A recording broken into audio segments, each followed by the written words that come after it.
109.2 FM.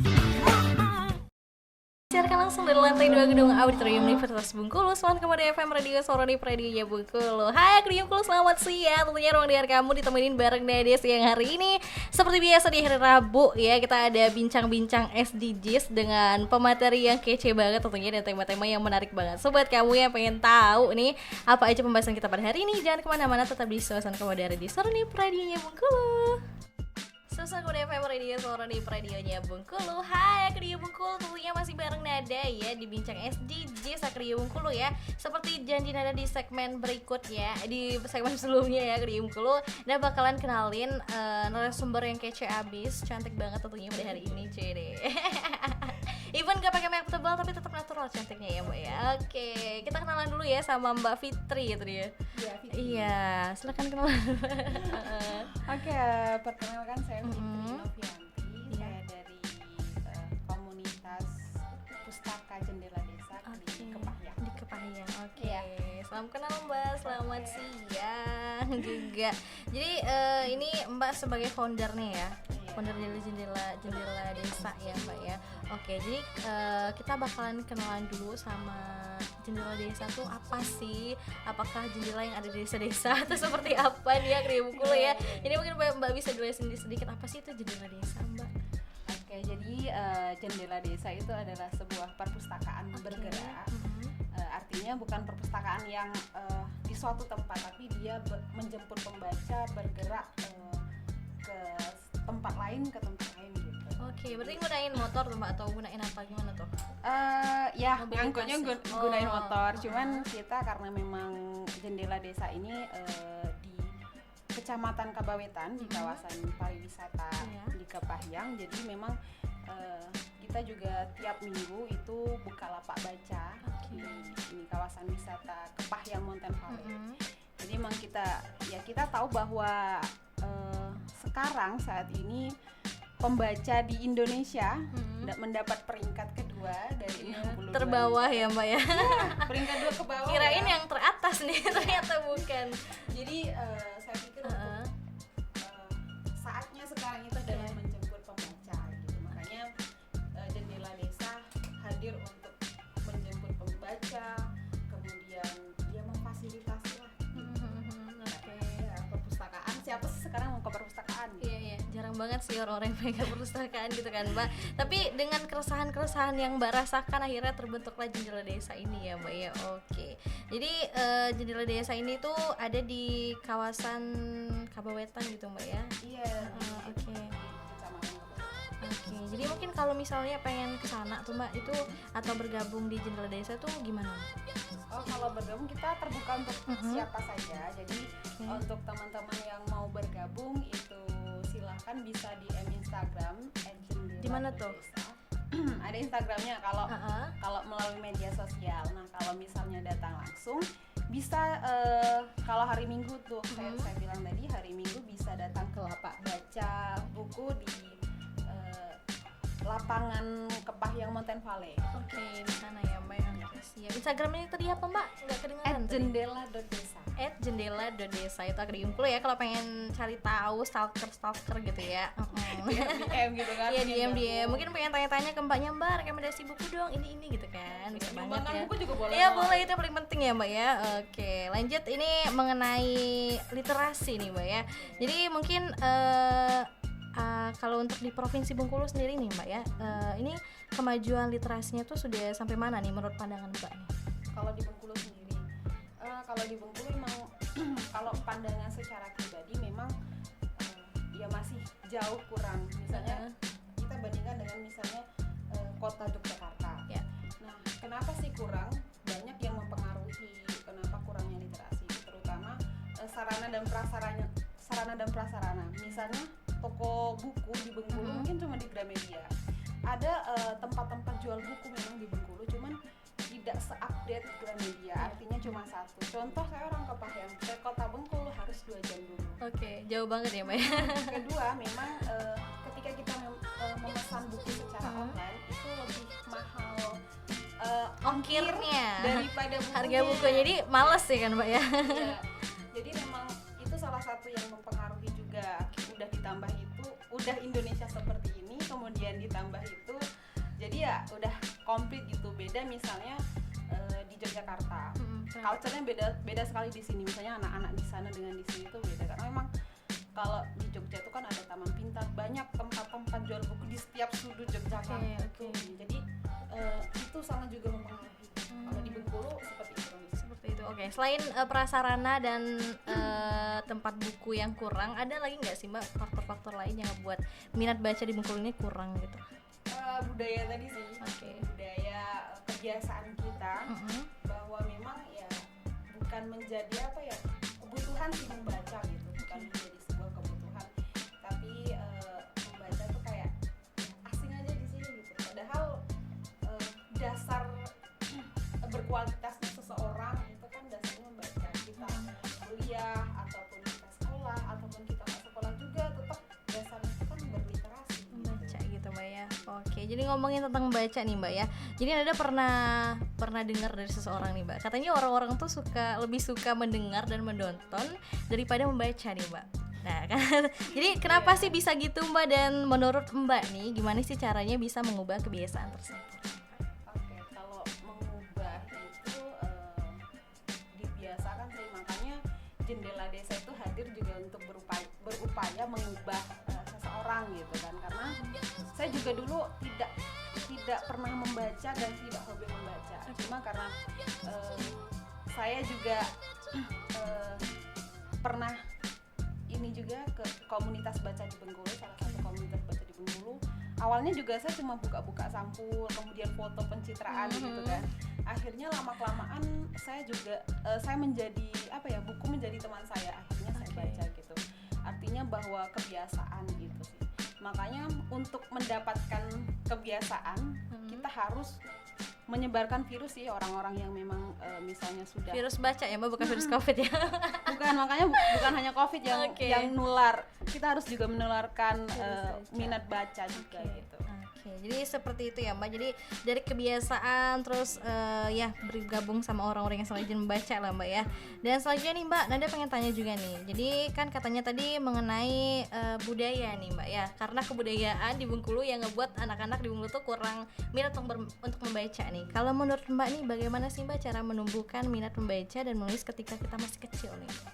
Kalau masih kecil, sebenarnya kalau misalnya dari kecil ini kembali banyak perannya nih, orang tua, kemudian guru. Nah, kalau memang dari kecil ya orang tua harus membiasakan, dan nggak hanya nyuruh ya kamu baca gitu, enggak, dan harus mencontohkan sih, memberi teladan gitu. Jadi itu. Nah, kalau sebagai anak muda nih kayak misalnya kayak ya kita nih Mbak. Jadi ya contoh kayak di Jendela Desa, kita harus memfasilitasi semua, karena memang misalnya anak-anak nih nggak ada buku, makanya kita sering buka lapak baca buku, kita nyediain buku gitu kan, mewarnai kan, anak-anak tuh suka yang warna-warni juga, mewarnai dan lain-lain. Kita juga pernah ke kebun-kebun juga di salah satu desa di Kabawetan, ya itu untuk memberikan, memfasilitasi mereka untuk bisa membaca gitu. Oke, berarti itu udah ada program dari Jendela Desa ya Mbak untuk membantu anak-anak tuh bisa terbiasa dengan literasi ya Mbak ya. Meningkatkan sih. Iya, oke deh Krium Kulu ya, tadi itu kita bahas mengenai kulit-kulitnya dulu ya Mbak ya. Nanti kita bakal bahas mengenai Jendela Desa yang lebih mendalam lagi. So buat Krium Kulu jangan kemana-mana, tetap di Suasana Kemudian Radio Soroni Pradinya Bengkulu. Suasana Kemudian FM Radio Soroni Radionya Bengkulu. Halo Kriya Bengkulu, masih bareng Nada ya Kriya, tentunya di Bincang SDGs ya, tentang literasi anak muda nih Kriya Bengkulu ya, bersama Mbak Fitri masih ya Mbak ya.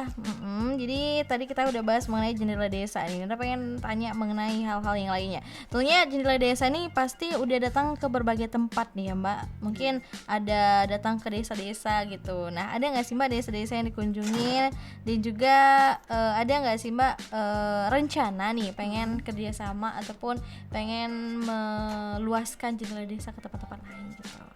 Oke.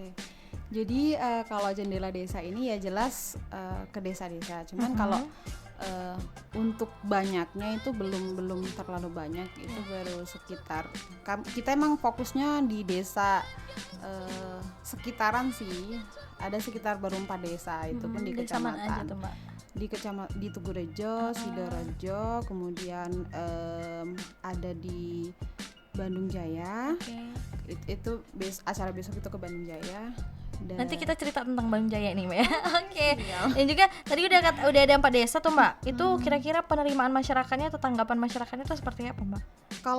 Kalau di sana ya namanya masyarakat desa itu sangat antusias dengan hal-hal seperti itu. Jadi mereka sangat welcome, menerima gitu kan.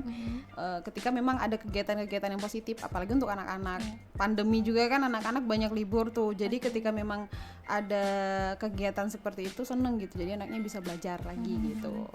Oke, jadi tanggapan masyarakatnya diterima ya, Mbak ya. Tadi mengenai untuk niatan membawa jendela desa ke luar selain ke Pahang ini tuh seperti apa, Mbak? Ada nggak rencananya? Jadi ya kalau pengen membawa itu pengen sekali kita memang, tapi bukan dalam artian membawa itu harus kita bawa buku kayak melapak itu enggak kan. Artinya membawa itu ya kayak apa sih bahasanya, menyebarkan virus itu kayak membawa si virus baca ya, ini bukan virus ini.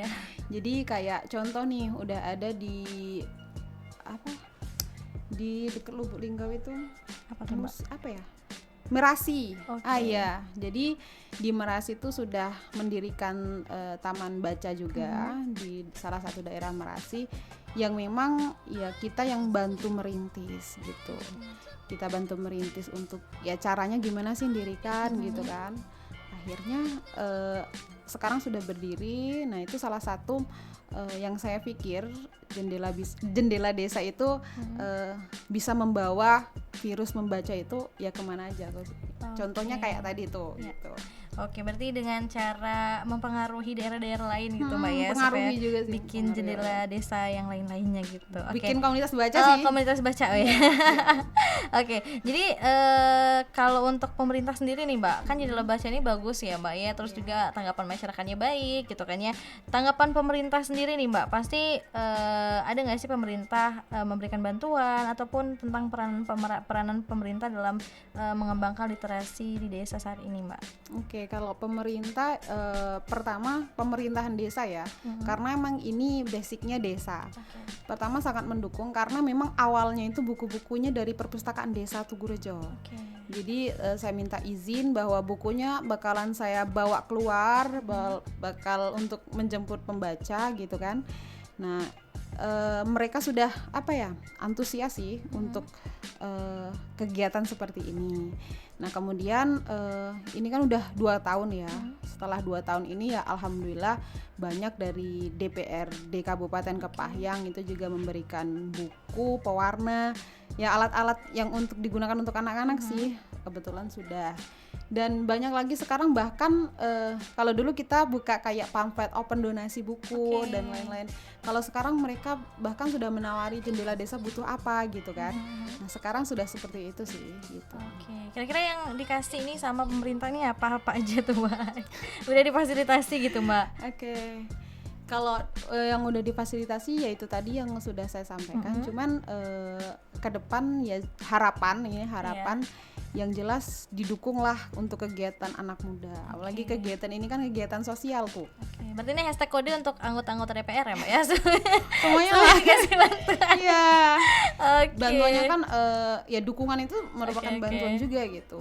Harapannya ya gitu sih, tetap mendukung kegiatan-kegiatan anak muda. Kalau ada misalnya ada pelatihan dan lain-lain, pinjami gedung dan lain-lain gitu kan. Dengerin ya Bapak Ibu. Oke. Jadi di jendela desa ini kan, Mbak, komunitas ya. Selain baca nih, ada nggak sih kegiatan-kegiatan lain yang dilakukan untuk anak-anak yang lainnya gitu, Mbak? Jadi ketika kita berbicara literasi itu kan tidak hanya membaca.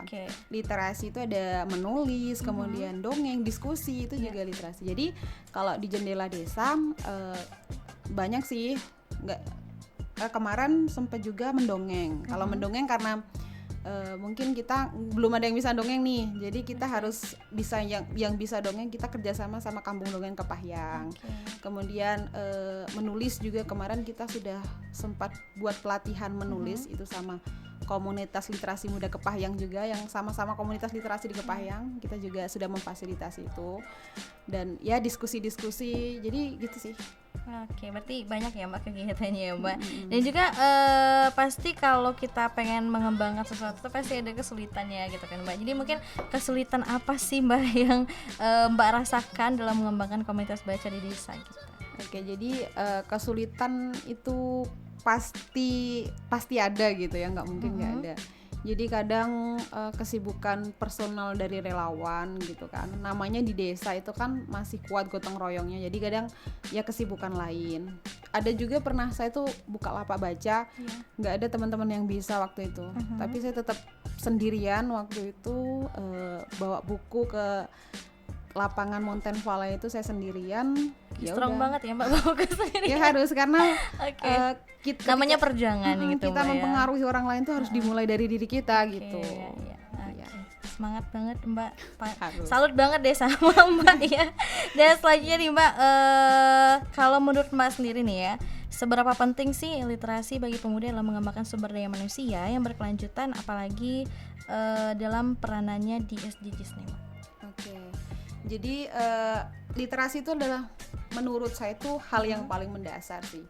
Contoh nih, surat yang diturunkan pertama kali itu adalah Al-Alaq yang bunyinya Iqra, bacalah. Artinya membaca itu sangat penting gitu. Berliterasi itu sangat penting karena memang ya dasarnya ya harus berliterasi. Contoh gini,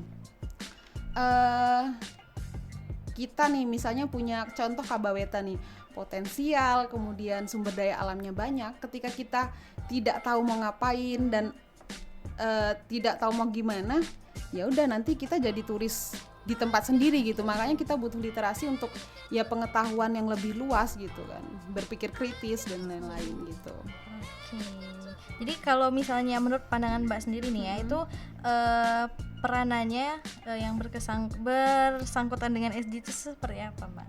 Oke, jadi SDGs desa itu ada 18 poin, itu udah diatur dalam Permendes PDTT tahun nomor 13 tahun 2020, bahwasanya untuk dana desa di tahun 2021 ini difokuskan dengan SDGs desa. Nah, SDGs desa ini kan ada 18 poin. Salah satunya adalah pendidikan ya, yang kita bahas pada sore hari ini. Nah, makanya apa ya?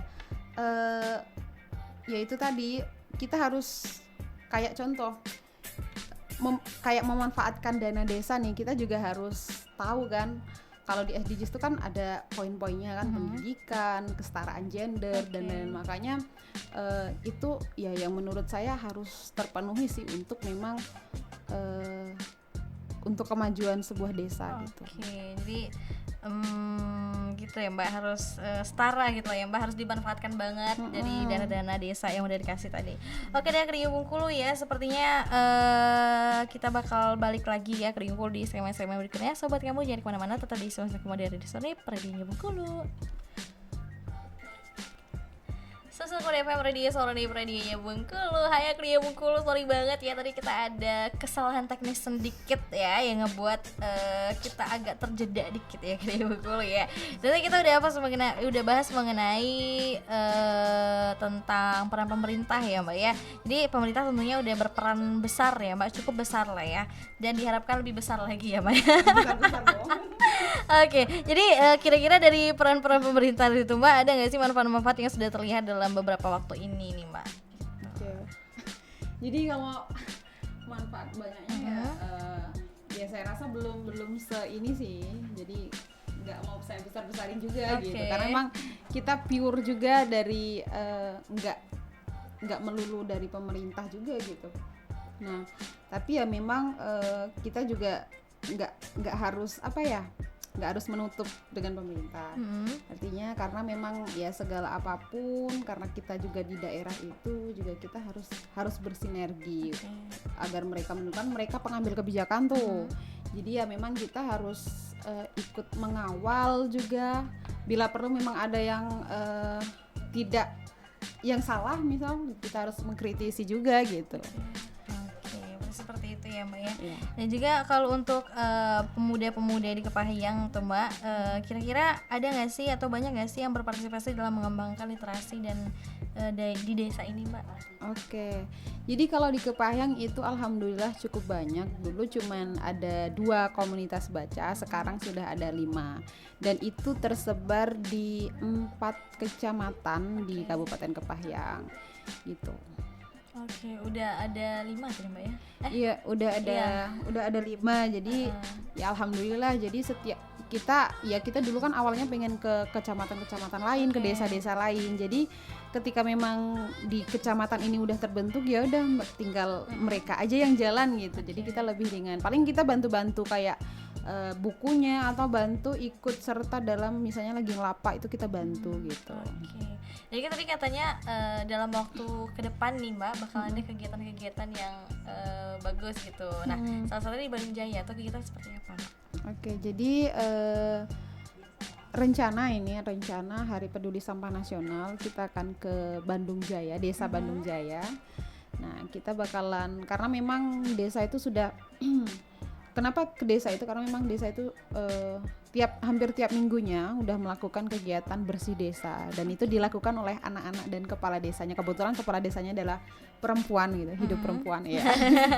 Jadi saya pikir sangat cocok sekali di sana. Kemudian kenapa juga di sana lagi? Karena memang ya partisipasinya cukup luar biasa sih di sana gitu. Jadi menarik aja juga di sana gitu. Bandung Jaya ya Mbak ya. Oke. Jadi pasti kan kata Mbak tadi udah beberapa kali pergi ke desa-desa gitu. Pasti ada pengalaman-pengalaman menarik yang terjadi di sana. Kira-kira ada nggak Mbak? Kalau ke desa-desa itu ya. Jadi kalau ke desa-desa biasanya gini, misalnya ketemu lagi di lain tempat gitu. Mereka kadang nagih kapan ke sini lagi gitu kan, kapan ke sini lagi, dan ketemu orang-orang baru itu sangat seru dan luar biasa gitu. Jadi kalau kita lagi nggak semangat, kita ketemu orang-orang baru itu jadi semangat gitu kan. Dan juga ya berkenalan dengan orang-orang baru, yang jelas nambah pengalaman baru gitu. Jadi gitu sih. Oke, berarti kedatangan Mbak yang terus menerus yang ditunggu-tunggu ya Mbak ya. Sama kawan-kawan nggak cuma saya. Iya. Jadi kan kalau zaman sekarang tuh kan Mbak udah tahu ya Mbak kondisi kita saat ini COVID-19 nih. Kalau untuk pemerintah sendiri ada nggak sih larangan gitu untuk menjalankan jendela desa gitu Mbak? Iya, kalau untuk tertuju ke jendela desanya tuh nggak ada. Cuman kan secara umum memang awal-awal dulu kita memang tidak disarankan untuk berkerumunan itu kan. Cuman perlahan ya udah dengan protokol kesehatan, jadi kita tetap udah bisa kegiatan gitu.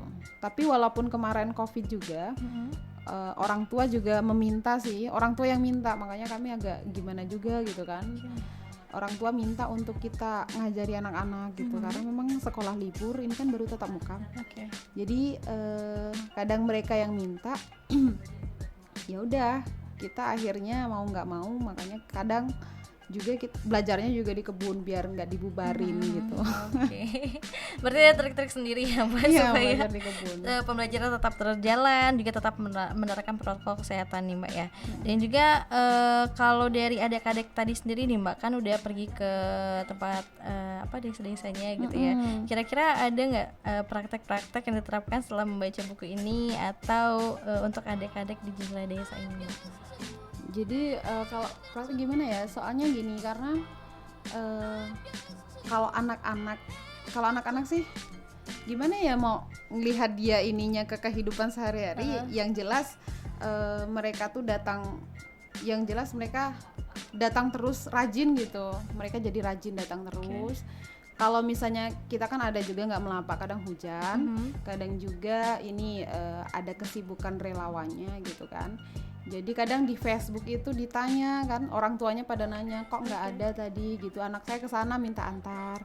Terus ketika memang saya posting dulu kan sebelum apa hari ini kita mau apa gitu kan, jadi datang ini ngantarin anak, tadi lihat postingan katanya kan ada ini Bukalapak baca, jadi anak ngajak ke sini katanya kan, jadi ya segitunya gitu kan. Makanya teramat sayang jika memang saya nggak Bukalapak baca gitu, anak-anak tuh udah ada yang menunggu gitu.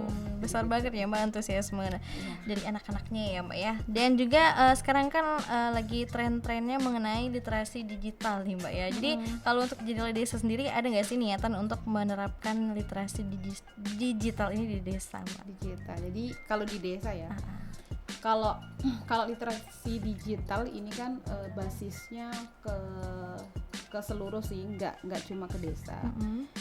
Terus kenapa sih kita memang belum ya Mbak? Emang ada sih kita literasi digital tuh misalnya kayak ya postingan yang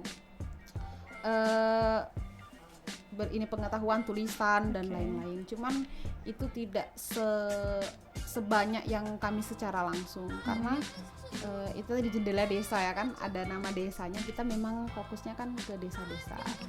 Di desa itu pertama ya kalau digital itu kan bentuknya di handphone atau laptop dan lain-lain. Kalau di desa banyak yang pertama HP itu belum Android, sinyal juga. Sinyal betul.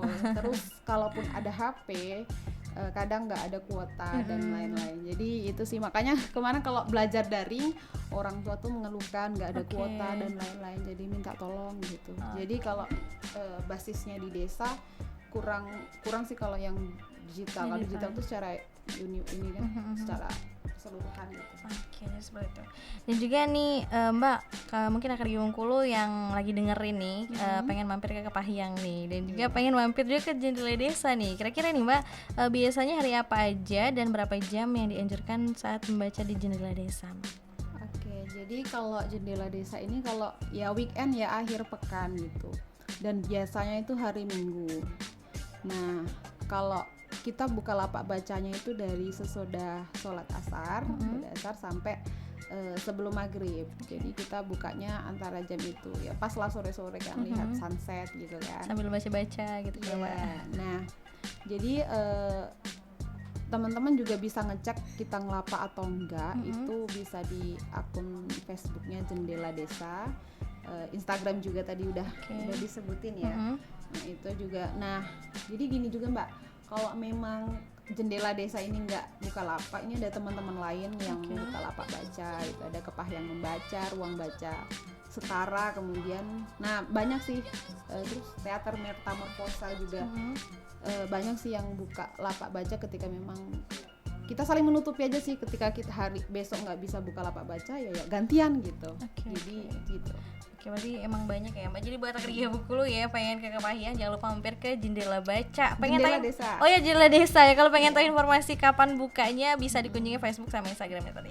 Oke deh, setelah ini bakal balik lagi bareng Mbak Fitri tentunya ya. Jadi buat anak di Bengkulu juga mana-mana tetap di Semester Komodo Radio Sorani Pradiya Bengkulu. Semester Komodo FM Radio Sorani Pradiya Bengkulu. Akhirnya Bengkulu segmen terakhir kita di Bincang SDGs hari ini. Tentunya masih bareng Mbak Fitri ya, Mbak Fitri. Oke, jadi apa nih yang Mbak pengen sampein untuk penggiat-penggiat literasi yang ada di luar sana nih Mbak? Oke. Jadi kalau untuk penggiat literasi tetap semangat, mari kita berbagi rasa merdeka terhadap semua orang. Mari kita tebarkan virus literasi, virus membaca kepada semua orang, dan itu dimulai dari dalam diri sendiri karena nanti akan mengikuti.